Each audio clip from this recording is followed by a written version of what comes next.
We don't shy away from competitions. Those boys are playing 10 times better than what they were doing last year. The kids love it. Coaches love it. I got it. Parents are bought in. We winning championships. It's a really good situation that we're in right now. You know, we hear gunshots a lot around here. So, you know, getting them into a sport, any sport, but particularly baseball, set your feet, good. I think it's good to keep them out of the streets. That's the way you come through the baseball, good. Pick it. The coaches are teaching those kids a lot. They are learning a lot. They're developing a lot. And we have just become a great family. It's a program that myself and some other of my coaches started. Wanted to give the kids an opportunity to travel around to different cities, different states, to expose them to as much of the game of baseball as possible. We're having a great season right now.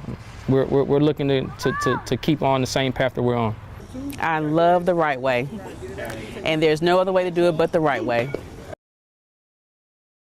Just a constant roar for about 2 hours. We had a pretty good blow. The roaring winds brought by Tropical Storm Gordon now replaced with sounds of cleanup.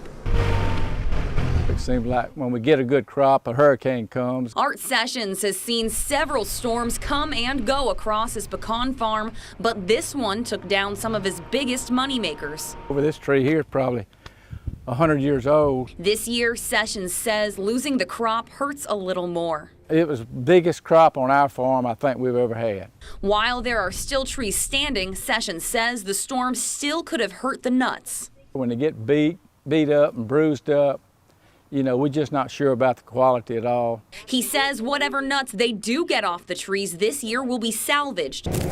But his main concern is now quality. It couldn't hit at a worse time. If it had waited till 20th October, we'd have been opened up, you know, cracked open. Sessions says his pecans were hit hard, but his other crops are also seeing significant damage. I've been out looking at the cotton, and it's blowed down pretty bad. I started smelling the smoke. I thought at first, you know, it was somebody maybe barbecuing. Then I saw the red lights flashing right in front of the window. I came out of our front door, and the back part of the house, flames were shooting up about 30 or 40 feet in the air. I mean, that house, it was engulfed in a matter of minutes.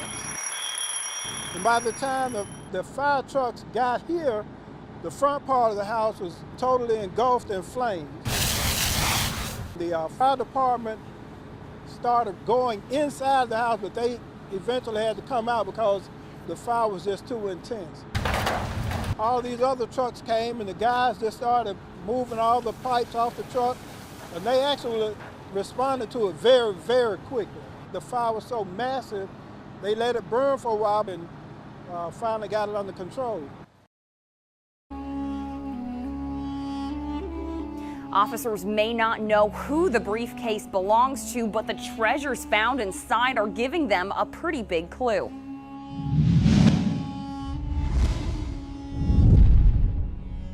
You have to use caution when opening a random briefcase. You never know what could be inside. What Mobile police found inside this one is creating quite the mystery, making officers wonder if we have our very own Raider of the Lost Ark in town. Each artifact is wrapped in bubble wrap or newspaper, but there's no description saying exactly what they are. While police did not find a crystal skull, items ranging from what look like teeth to geodes and even a sculpted head were uncovered inside this Indiana Jones satchel. The big question from Mobile police, who does this all belong to? Officers want to return the relics to our region's very own Indy, but this mystery could use a little help from you. If you know the owner of the mysterious briefcase, contact Mobile Police. Reporting in Mobile, Dana Winter, WKRG News 5. I grew up in this neighborhood. Maysville has never been like this. He was walking down the street with his friend, and whoever shot him was looking for the other young man and not my grandson. Look at those small children over there. What if they had been walking down the street? They could have got one of those bullets. And where are they getting the guns from? You know, it's sad. But see, God sent an angel there to protect him. And God is trying to tell him, you need to listen. He got shot in the leg. Well, we were just watching TV, and we started hearing people screaming, "Daniel, Daniel!" And then we started realizing it was coming from the river.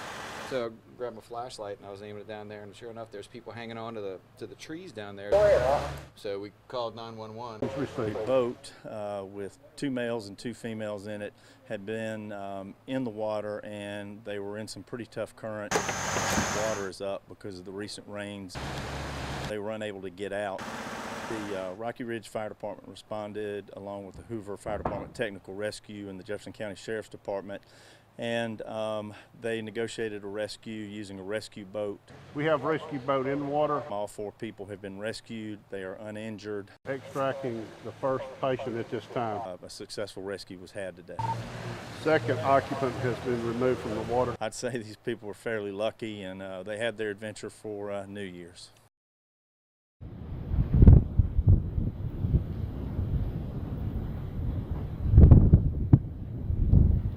If you're on the roads, you might want to get inside now. Everybody warning you to be safe and use extreme caution if you do have to get out here in the storm. We're now reporting live in downtown Mobile at the Gulf Quest Museum with photojournalist Andrew Conniff. This is Dana Winter for WKRG News 5. 10 locations spanning from Mobile all the way to Pensacola. A hacker could have gotten your information in as quick as a simple trip to get a snack.